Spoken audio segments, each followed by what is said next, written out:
Alright, good day everyone. As I've told you guys, I'm going to post stuff I'm working on. So let me quickly. So now I'm done with the stuff because I repaired the base. Though the base is having some. The base and the input is what had fault. So I repaired both of them. So I'm about to test them now.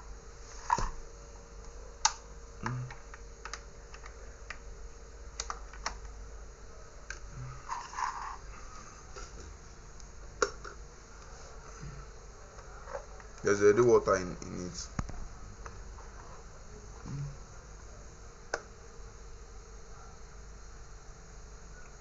Once it ons,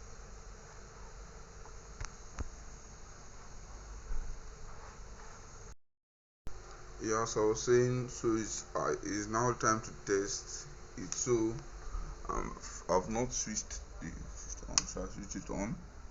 Okay, it already starts.